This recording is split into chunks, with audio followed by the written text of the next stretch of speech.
leader for today, and I couldn't be more tickled to introduce our guest speaker. I really wanted everybody to hear Dr. Fogelsong. He'd rather be called Rick Fogelsong. He holds the George and Harriet Cornell Chair in Politics at Rollins College. He has taught there since 1984. He is also the president of the Rollins faculty, at least as he says, for a few more weeks. He and Paul were looking forward to the retirement, which you know won't be a retirement. We're still going to tap into these guys. Professor Fogelsong's most recent book is Immigrant Prince, Mel Martinez and the American Dream. I'm sure you all remember that he's the author of Married to the Mouse, Walt Disney World, and Orlando, and he also has 2 other books. In addition to Rollins, Dr. Fogelsong has taught at the Hong Kong University, where he was a Fulbright Fellow, at UCLA, and at Amherst College in Massachusetts. He earned his PhD in political science at the University of Chicago, where he was a Ford Foundation Fellow. He is a frequent commentator on state and national politics. Any of you that still read the Orlando Sentinel, just quoted, I think, day before yesterday.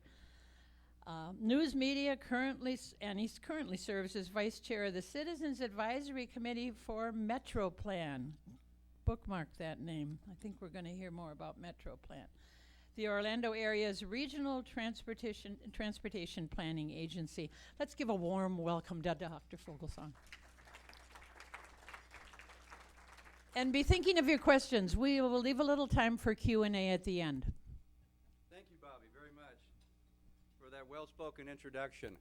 Well, it's nice to be here. You know, I've taught at Rollins for 26 years now. How time goes by. And I've spoken here a number of times over the years, no fewer than 5, probably more than that. I can remember here coming here as a young faculty member, trying my best to be a bright young man. And now I'm part of the old guard at Rollins, one of the senior members of the faculty who tries to be respected for his wisdom rather than necessarily for intelligence. But it is nice to be here, and I appreciate Bobby mentioning my new book. If I could make a little advertisement for it before I turn to the topic for today. Here's the cover, if you can see. It's a picture of Mel Martinez there in a rocky pose like this. Probably taken, he gave the picture to me, from the top floor of the Department of Housing and Urban Development in Washington. You can see the Capitol building under his armpit over here. And anyway, it's a book written with Senator Martinez's full participation. I interviewed him 9 times over the course of my research, and his brother twice, and his wife a couple times, and people close to him, 104 people altogether. And it takes you from Cuba to the present day and tells the story about who he is, how he got where he got so quickly. You know, in 4 years, he went from being our county chairman, as we called it then, here in Orange County, to a member of the Bush cabinet, to a United States senator. And also what his story means in terms of the quest for the Hispanic vote on the part of the Republican and Democratic parties. So it's filtering this book into bookstores, and it's available online. You can save money, by the way, if you buy books from Amazon or Barnes & Noble. It sells for about $10 cheaper there, and I don't take the hit, they do. So I'll advertise for them a little bit here. Now, I've been asked to speak today about a new master's program that we have created at Rollins College, together with my colleague in environmental studies, Bruce Stevenson. We built this program. Bruce and I both have a background in urban planning. He has a master's degree in planning and then a PhD in history after that. Though I'm a political scientist, not an urban planner, my dissertation book, a book was entitled Planning the Capitalist City, is a history of American urban planning. And over the years, Bruce and I have talked frequently about urban planning initiatives that we might take. And then 3 years ago, we were given a grant by the college, some seed money, to do a due diligence study to create such a program. And in the course of that work, we created forums where we met with a group of developers, separately with a group of planners, both private and public sector planners, and we asked them whether this was the right time, whether Central Florida is the right place, whether Rollins College and Winter Park are the right place, and whether a focus on the so-called new urbanism was the right approach to take in this program. And along with many helpful suggestions about what we might do, we got resounding affirmation for our interest in creating this program. So here you see on the slide in front of you the picture that we use as our kind of iconic photo. Now we took a little liberty here. This picture is actually taken in Portland, which is a city about the same size as Orlando, by the way. But you notice that we put Colonial Drive on that streetcar as a way to signify that we could do this in Orlando. It might be possible to have mass transit. We'd need a little more density on Colonial Drive, though, to make it work.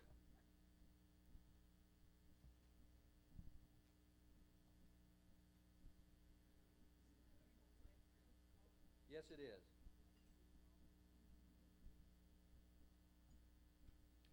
Now, here's what I want to talk about. I learned some years ago that in the classroom, at least, it's helpful to tell an audience what the agenda is.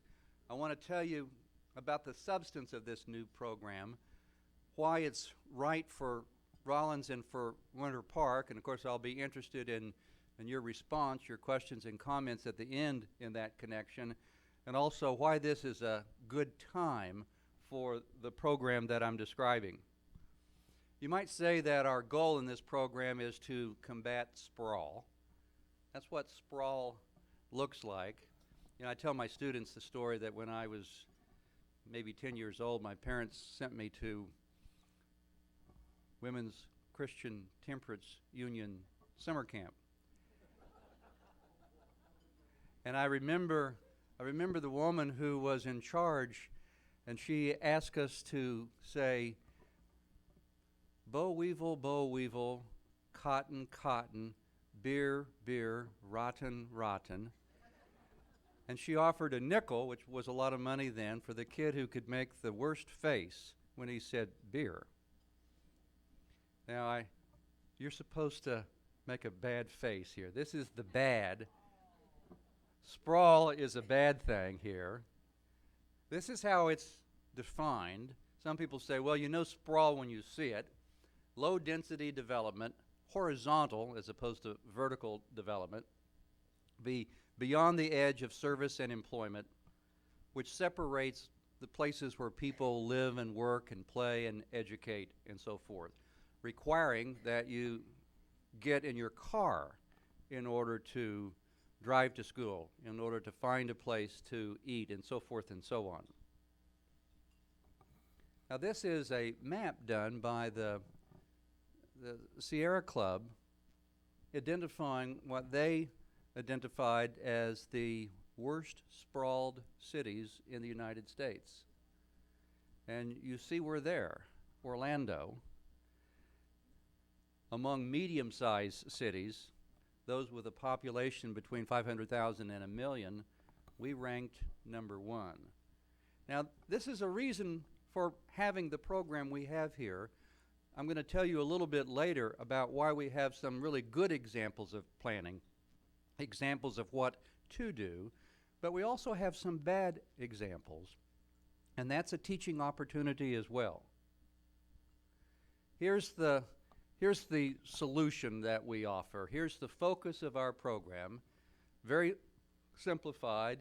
It's the idea of teaching the new urbanism, which I'll explain and show you pictures of in a moment. New urbanism plus transit-oriented development, which is really about building more densely around the hubs of your transportation system, the stations, the nodes. And this, in turn, we promise, leads to livable and sustainable communities with a strong sense of place. And I'll tell you and show you pictures in a moment about why Winter Park is such a good example of what we think other cities could do. And indeed, one of our challenges is to teach students to build a Winter Park now, to build it anew, to see and understand the bones of Winter Park so that Winter Parks can be created elsewhere. Now, these are the guiding principles of this new genre, this new approach to urban planning. Places that are walkable and therefore pedestrian oriented, places that have a gridiron rectangular street system. Now that's kind of hard here in Orlando, admittedly, because of all the lakes.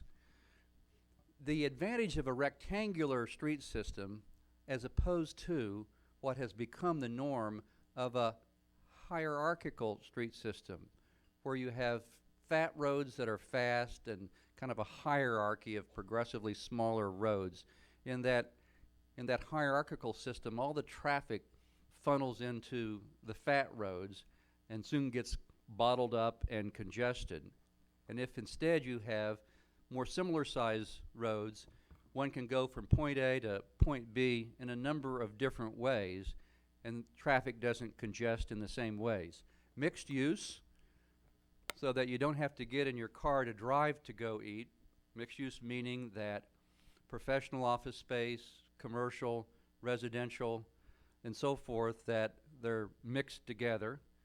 Building in community, we have good examples of that here in Winter Park. The park, Central Park, is a way to build community into the design of the town so that within a 5-minute walk there are places that people can get to where they can gather as a way of helping people to get away from their TV set, get their heads out of their navels, come interact with their fellow citizens. A place with a center, and also the idea of using indigenous building materials. So those are the principles. Now, on the left you see sprawl. On the right you see the streetcar, the emblem of the new urbanism. So one's the good, the other is the bad. And here the same thing. On the left you see pictures from new urbanist type developments. On the right you see pictures from suburban sprawl, cookie cutter housing development, bottom right, where the houses are all similar in size, similar in economic class, and fairly obviously this is a residential area that's separated from commercial areas, requiring that that people have to drive in order to get to places of work, to their schools, to commercial places, places to eat, and so forth.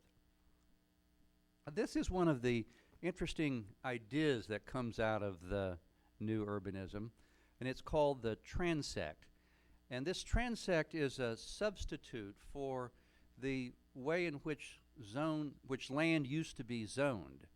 You know, zoning classifications are for professional office space, for residential 1, 2, and 3, where R1 is single family detached homes and R2, R3 as the number grows bigger, you have multi-unit housing, more dense and so forth, agricultural land, institutional land, and so forth. But the new idea associated with urban planning that has some relevance to Winter Park is this idea of a transect or gradual evolution from one type of land use to another. Now, it's probably the writing at the bottom much too small for people to read here.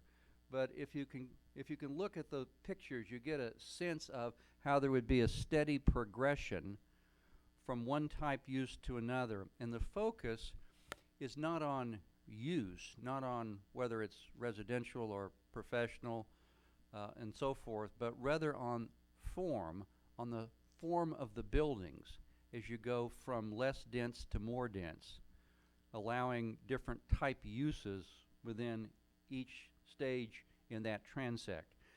I think you'll be hearing more about this in the city of Winter Park. Now, transit-oriented development is the other part of our program, the other part in addition to the new urbanism. And the definition here is a compatible mix of residential, retail, and office space suited for a surrounding neighborhood, development of high-quality, compact construction that is viable and sustainable, and that's all within an easy walk, a quarter to a half mile from the transit station. So you allow greater density around your train stations to help make the train station work. I might tell you that in the cities in the United States, Denver, good example, Salt Lake City, Dallas, that have built Sunrail type systems there, that they see those systems as more valuable for economic development than they do for traffic relief or congestion relief, because the train stations are such a boon to economic development. And that's the way in which arguments politically have been made to support the extension of those rail systems, is based on how they would contribute to urban economic development. Here you see a picture from Portland of how it's possible to integrate, in this case, a light rail system with a downtown urban area. Notice how close that train is to the sidewalk. You can even see people seated at restaurant tables on the sidewalk, as we have here in Winter Park on Park Avenue, but very close to the train itself. The train doesn't move that fast, and it's relatively quiet as well, so it's not innervating as a locomotive might be, as a diesel locomotive might be. Here you see a picture from Boston in this case of how a train can come close to buildings. Now, MPCU, Masters of Planning and Civic Urbanism, the acronym for our program. We say it's right for Winter Park. Here's the original plan for Winter Park. And I think it's hard to see, but there are concentric circles drawn on this plan, this original plan for Winter Park. And the idea was to make it a walkable city where you could get to some place in a 5-minute walk. And that's one of the ideals of the new urbanism, is to make a city walkable where there's a destination that you can reach, whether it's a park, a playground, or what, within that 5-minute walk. And here are pictures that you would recognize. These are the kinds of spaces that new urbanist planners are trying to create, or should I say recreate, because we have them already here in Winter Park. We have a commercial core, we have sidewalks and businesses along Park Avenue that are people gathering type places. You know, people often say that, well, they like to get away from other people. I just like to get away. But if you look at how people actually behave, it's a rather different story about how people seem to be drawn to other people. I watch, for example, on Park Avenue, when people walk down the avenue, whether they walk on the park side or the business, retail business side. And usually it's the latter in my observations, in part because people want to look in the store windows, but also I think because they enjoy people watching. They want to be on the side where you find more people. Other pictures that you will recognize from Winter Park. The beauty of Winter Park, as you see there on the top left, and the fact that we already have train tracks here. That's been the source of some controversy, hasn't it? But why is this program right for Rollins? We are a well-designed campus. Thank goodness Hamilton Holt, our most famous president in the 1930s, decided to change the architectural style of campus. Previously, it was a New England look with clapboard-style buildings. But he realized that this was Florida, and that the Spanish Mediterranean-style architecture that we have now would be more appropriate for a school in Florida. And part of the beauty of this design is that it's drawn to human scale.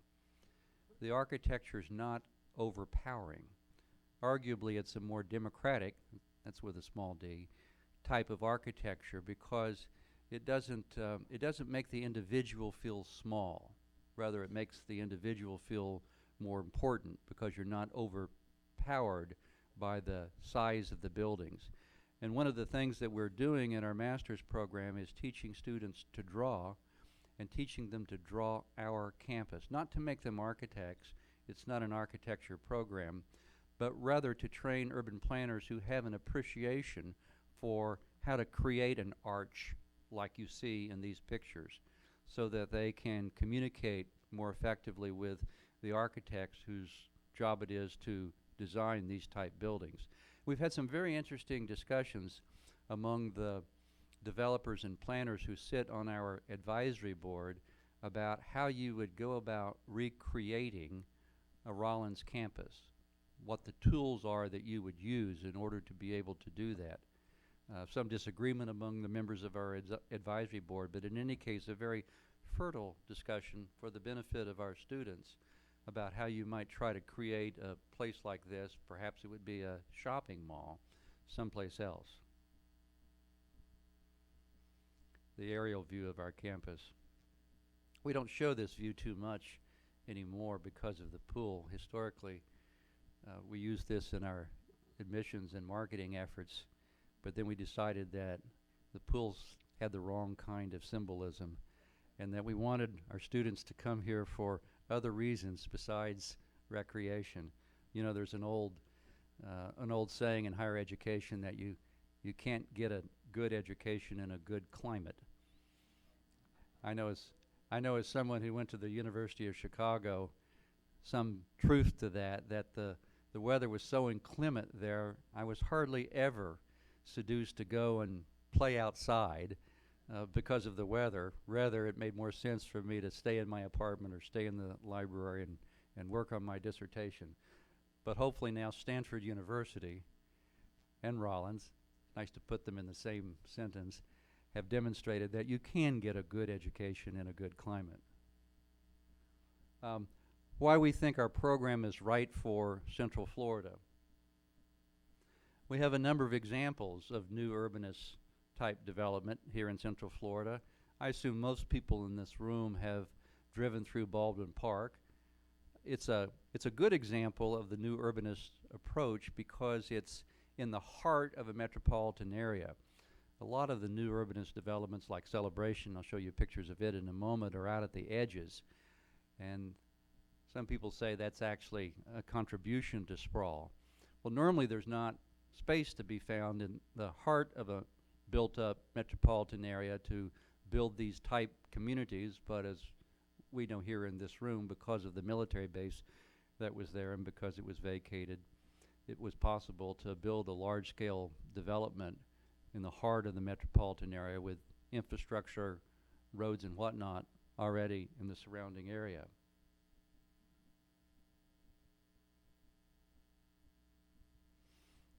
Other pictures. Now this is Celebration, where they've done a good job of using a drainage pond there in the front to make it look like a lake, and their urban core sits right alongside the lake/drainage pond. Some of the architecture from Celebration. Philip Johnson designed the building on the top left. He's the person famous for the glass house from the 1930s, a very avant-garde architect. He decided to build this community building with columns outside, except he got kind of carried away with his columns there. So it's it's an old style building, but with a modern twist to it.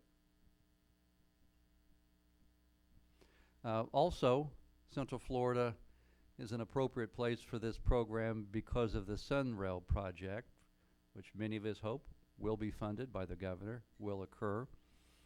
And this shows all the stops in the initial leg of the SunRail system. In our program, we're working with people in a number of these communities, Lake Mary, Altamont, Sanford among them, also downtown Orlando, working with them on design projects involving our students in laboratories about how they're going to build their stations and what kind of development they're going to have in the area surrounding those stations. This is the Maitland station. And this is our station here in Winter Park, at least one of the early designs for it.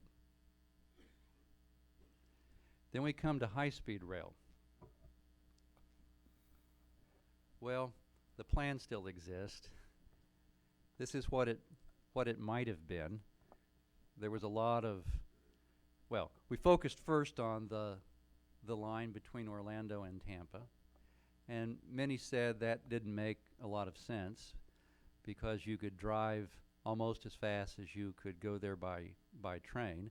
Some truth to that, clearly.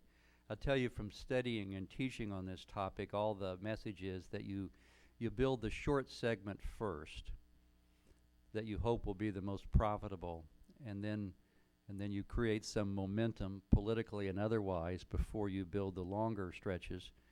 The one that would make the most sense would be the second segment that would run north and south from Orlando to Fort Lauderdale and further south. And eventually you would create this triangle here that would link Orlando, Tampa, and Fort Lauderdale.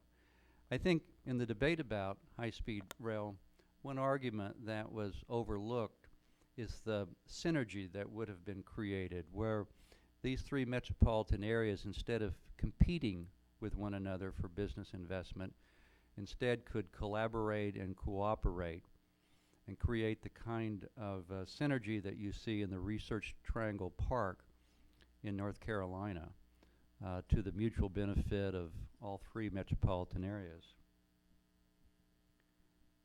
They had not decided on the type train it would be, but this is one type train that it might have been for high-speed rail if we'd not given that money back. And this is the larger vision for how high-speed rail would work in the United States. High-speed rail doesn't work for long trips, nor for trips too short, but for trips in the 300-mile range where there's a lot of demand for people to go from one place to another, from Los Angeles to Las Vegas, for example. It makes more sense and is faster than flying and certainly than driving. Now, as I move to a close here, some other arguments for new urbanist type development. There's a general recognition in the urban planning community that when the current recession ends, that urban development will be different. That's probably easier to say than it is to say, well, what's it going to be like on the other side? But the expectation is that we will have more compact development, in part because of the rising cost of gasoline and the cost of commuting long distances from the places where we live and the places where we shop and work, because of increasing concern about CO2 gases and greenhouse gases and the effect of that upon the warming of the climate. Another reason for compact style developments.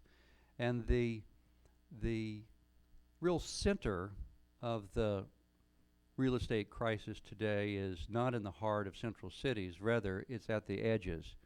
It's those communities that were built at the edges at a time when gas was much cheaper than it is now, that are foundering. A little difficult to read, but I'll read it for you if I may. This is an article from the New York Times. One could find many articles like this that studied the kinds of communities that have fared best through the current real estate crisis. There in the second paragraph, the study found that houses with above average walk scores commanded a premium. So they, in the study, they looked at different urban areas and they gave a score to the walkability factor in that town, and then they looked at the prices of those homes and what had happened to them, and concluded that if it's a more walkable place, then those places maintain their values much better. also good for the environment. Now, I want to show you 3 charts. I think they're kind of fascinating. They might be hard to read. The one you see now looks at emissions, carbon emissions allocated to different sectors. So down the right, electricity generation, transportation, industry, and so forth. The message of this chart is that electricity generation, that's the biggest contributor to bad emissions. But right beneath that is transportation. And then beneath that is industry. And it goes on down to agriculture, commercial, and residential. Well, what's the message of this?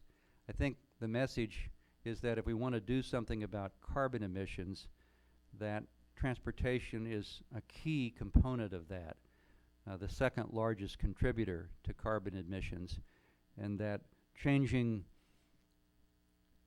the insulation in our homes might be a good idea, but won't contribute that much to reducing carbon emissions compared with doing something about the way we transport ourselves around urban areas.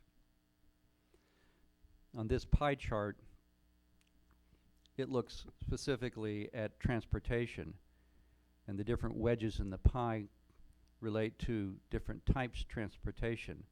There in the top right it says passenger cars. That's 36% of the total.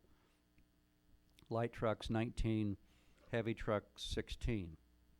The message, I think, is that the private automobile is the biggest culprit contributing to transportation emissions, and that, as I showed you on the previous slide, transportation emissions are the second largest contributor to CO2 gases. Now, this looks complicated, but I think it tells an interesting story. On this graph, you see area per person along the bottom axis, the horizontal axis, and you see gasoline usage per person along the vertical axis. And what's interesting is that the European cities, down there in the bottom left corner, those are the red dots, there you have much lower gasoline usage per person. Why? Well, because those cities are more dense than ours. The American cities, U.S. cities, are there in the top right, shaded in blue. Houston, Phoenix, way out there to the top right corner.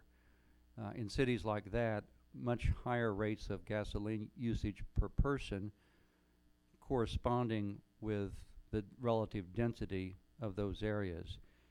And this is a reason why, from an environmental standpoint, it makes sense for us to have more compact style development. And so I close with the picture that we started from. I might tell you about our program quickly that we started it this year. We have an outstanding class of 25 students. We were just delighted by the students who applied in our program. They have good academic records, but of equal value, if not greater. About 2/3 of them have worked for 2 to 3 years, in some cases more, in the urban planning field. And consequently, they bring a lot of practical experience to the classroom. There are 5 faculty at Rollins who teach in the program. We discovered in developing this program that, well, there was more planning-related expertise than we had imagined. For example, we discovered that we had 2 colleagues in psychology whose specialty is the psychology of space. Psychologists have a little different way of talking about that than urban planners do. And so their course is really going to be interesting. We're also using faculty from our art department, not on the art history side, but rather on the drawing side, to teach our students how to draw. In addition, we're using cutting-edge professionals from the surrounding area. We're very pleased to report that there are a number of well-degreed professionals in urban planning and real estate development with advanced degrees who are interested in contributing to this program. And these professionals are really excited about what we're doing. and teaching courses that are very practically focused, laboratory type courses. It's a 2-year program, so the first class will be in their second year next year. Finally, what benefits for Winter Park? Part of the idea of our program is to have forums in the community to talk about issues of concern to people in planning and development. So those will take place here in the Winter Park area on the Rollins campus. And I'll be responsible for the first one that will occur in the fall. And it will focus on the Department of Community Affairs and what kind of legal framework is needed in the state of Florida to facilitate the kind of transportation-oriented development, new urbanism that I've described here. You may know that Governor Rick Scott has said that he wants to do away with the Department of Community Affairs. It might surprise you to know that some new urbanist developers say that's a good idea, that we should do away with it, that there are too many regulations, and that the regulations that we have contribute to sprawl when sprawl is the problem. There are other people who feel differently, I think I do, on that issue. And so we'll have a forum here in this community with people on different sides of this issue when it's a live issue politically, not just a, if you will, academic issue, but something that will be of concern to lawmakers. We hope too that through our students and the faculty involved that we'll have expertise at Rollins College that will be beneficial not just to Winter Park, but to other communities here in Central Florida. So I appreciate your attention to this, I know, rather academic, lecture-like the presentation that I've made here. I think a little different from ones I've made here before, and I'll be glad to take your questions and comments and counter-arguments.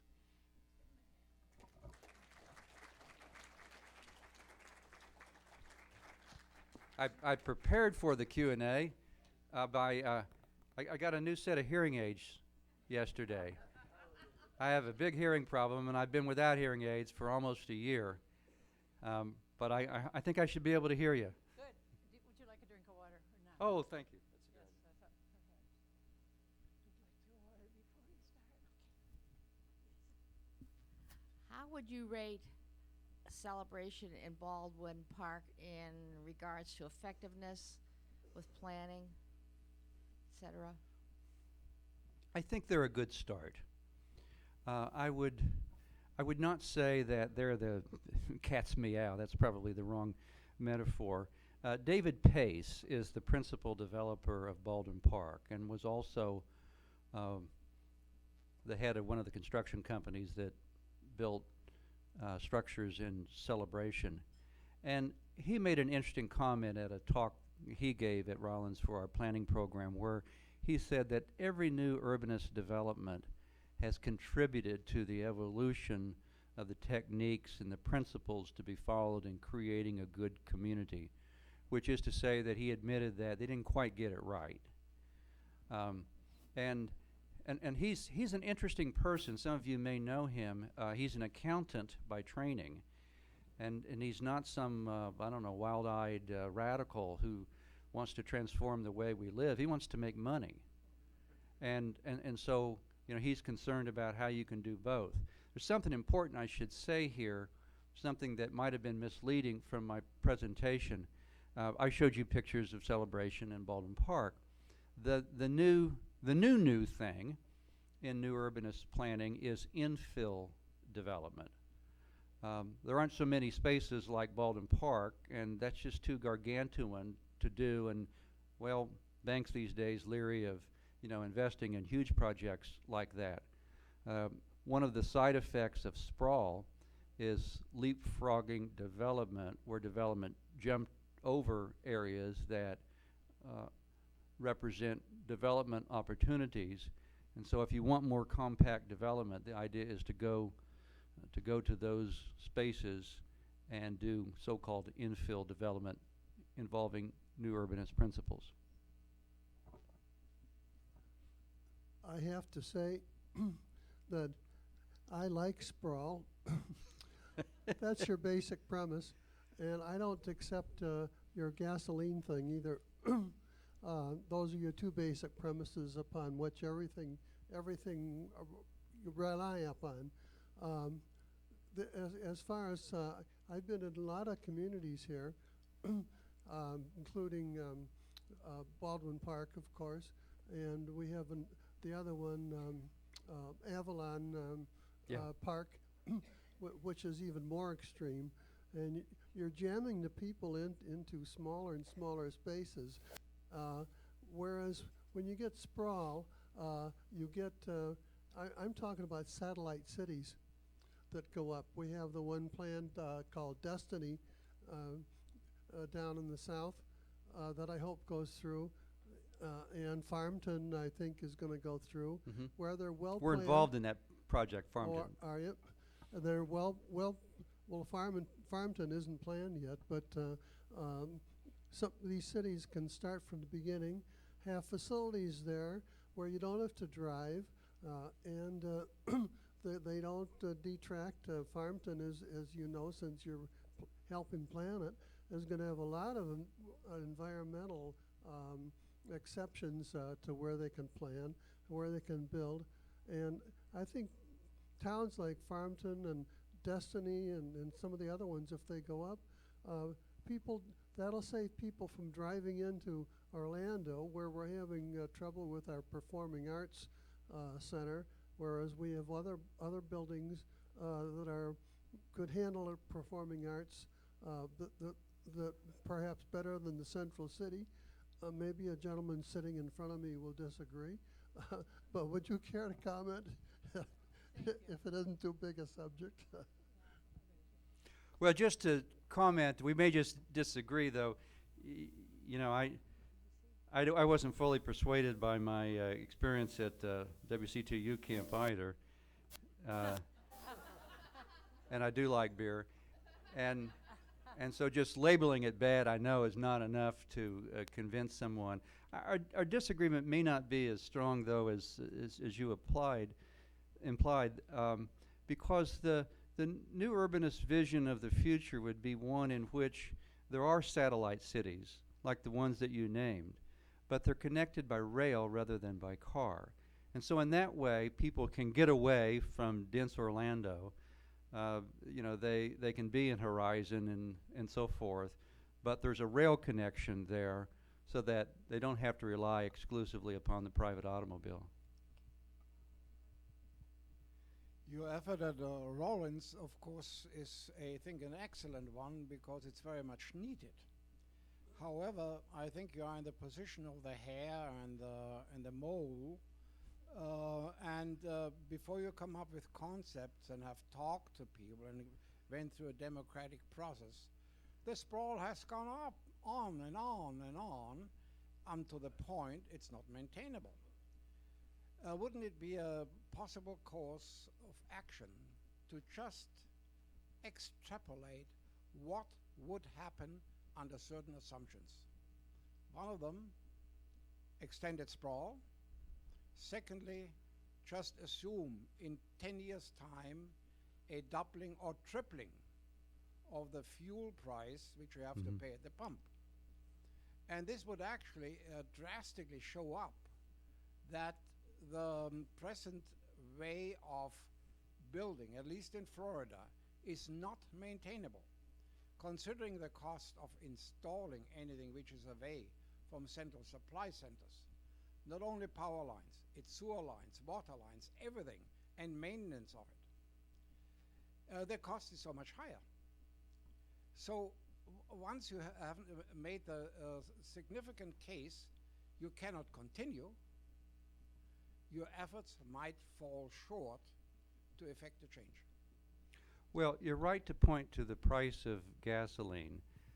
Probably the best explanation, single one, for why European cities are more dense is that gasoline's more expensive. It's also taxed more to contribute to that. And if gasoline were more expensive in the United States, Thomas Friedman, the New York Times columnist, has been saying for some time that we ought to raise the federal tax on gasoline by $1 to lessen dependence upon foreign oil, and also to address environmental concerns and so forth. Probably that one change would affect people's buying habits. But here I think is the main thing I want to say. New urbanists estimate that at most 30% of the market real estate will be interested in new urbanist type development. Only 30%. The problem now is that there's not the supply there to satisfy that demand. And a lot of what new urbanists are doing is actually talking to bankers and insurance companies, the people who loan money for housing developments, to convince them that this is a profitable type investment to facilitate the supply. Finally, one more thing. What's interesting about new urbanism is that achieving it requires deregulation more than regulation. You couldn't build a Baldwin Park type development in the city of Orlando with the existing zoning codes there. So in order to build that, they had to go to the city of Orlando and ask to change and do away with and relax building and zoning standards there. So it's an interesting kind of idea. It's not government planning. Government is the problem more than the solution when it comes to new urbanist style development. Yes, Doug Wakely, I think, when he was referring to me, was about the duplication of effort. For example, we have this marvelous performing arts center being planned, which I'm generally supportive of. However, we already have a 3,000-seat venue, the Northland Performing Arts Center, which is close by, that has great acoustics and has 400 more seats than the largest venue at the planned new Performing Arts Center. So, there just seems to be no coordination of effort here. And I would like to hear your comments on that. Well, it's easy to be for coordination of effort. I'm going to go a little off the topic of your question. We had a program last night at Rollins, Florida Studies program.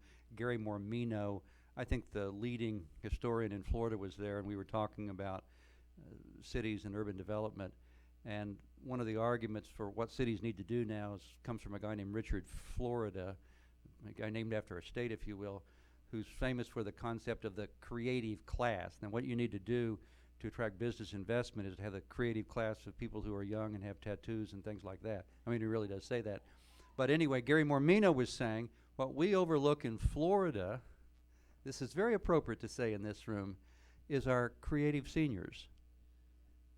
That, of course, we have a disproportionate number of seniors in the state of Florida, and like you in the program, you have here in this club people who are very creative, and that we could see that. We should appreciate that as an economic magnet and not just turn to young folks as the creative class. And we do have a new whole group called Growing Bolder that has already presented here that I is like trying that. to tap into that. We're not growing older, we're growing bolder. I like that. I have a couple of comments and a question. One of my comments is that to me it appears that new urbanism is a revival of the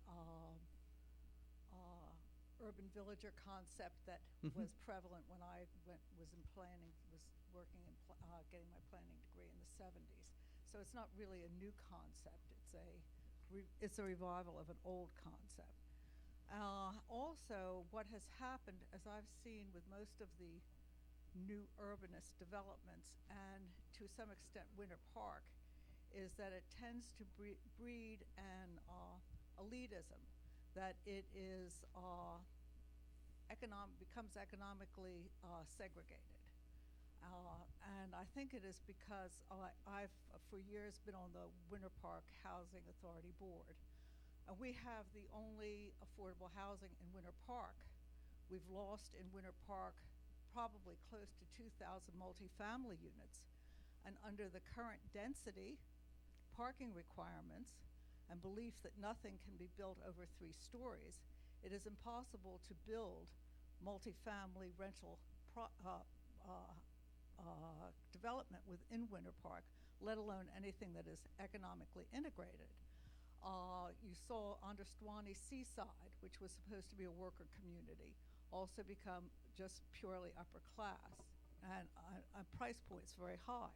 I happen to now live in Baldwin Park, which has multifamily properties that they condoed out some of them, but the rentals are probably at about I think they range from $1.25 to about $2.15 a square foot in the rental. So there really is no affordable housing. And I would like you to comment on what you see are the social and economic implications of social and economic implications of a planning style which really does not afford housing for anything below upper middle income people. Yes. Agreed with everything you said. Well, you're right. It is a problem. I guess my retort would be compared with what?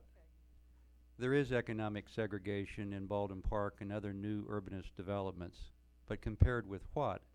In your typical automobile-oriented suburb, the houses are all built at the same price point, and they're all similar in their size and the lot size and so forth.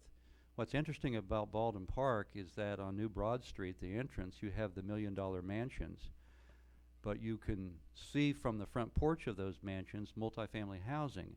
And that's against all the principles of real estate development, I'm told, that you could do that because people wouldn't buy those million-dollar homes if they could see the multifamily units. Well, the multifamily units, their condos, are not cheap either, but they're not on the scale of the million-dollar homes. I think as far as racial segregation and so forth, that's clearly a problem that has to be confronted. And I think with infill development, rather than this gargantuan whole new town development, there are better opportunities to address this issue of economic segregation. My question has to do with the malls. Do you foresee any future for malls? I know in Memphis they are making lodges and condos out of the downtown area, and I think it's happened in a number of other cities, but the malls today, most of them have a large number of vacancies in them, and they're not making any money that I can see. I think I cannot elaborate, but I will tell you that the new thing in new urbanism is about retrofitting suburbia. When I went to a conference of the Congress of New Urbanism last year, there were a number of different panels on that topic. It was one of the two hot subjects, what to do not only with shopping malls, but also, I lived for a long time in the Domrick area of Maitland, what to do with neighborhoods like that have good bones, but that are good or bad examples of single-purpose land use divorced from the places where people shop and work and so forth and so on. You know, how to retrofit that. So that is something that people are talking about. Just quickly, the other hot topic is urban agriculture because of the high energy costs of importing our food from afar. We have our own farmers market here, but beyond that, you know, people growing their own food and things like that. There have been a number of articles recently in the New York Times about people in Detroit, where they have a lot of vacant land now, but also other urban areas as well, you know, turning to agriculture and growing their own food. I think we have time for one more. If we have one more question. We'll let you double dip. No, I just want to make a comment about urban sprawl. I have to go back and forth to Palm Bay every now and then. And for a change of pace, I take 182 over. There is a city in the middle of nowhere called Harmony. I don't know what it's doing there, why they ever allow it to be built. And the other thing that if I lived in Osceola County, I would be livid. Here's a high school that you have to take and truck people at least 15 miles to fill up the school. Now, isn't that asinine? Yes. Let's give the man a hand. Thank you so much for bringing us up to speed on the new developments I at enjoyed you. Rollins. Thank you. You asked good questions.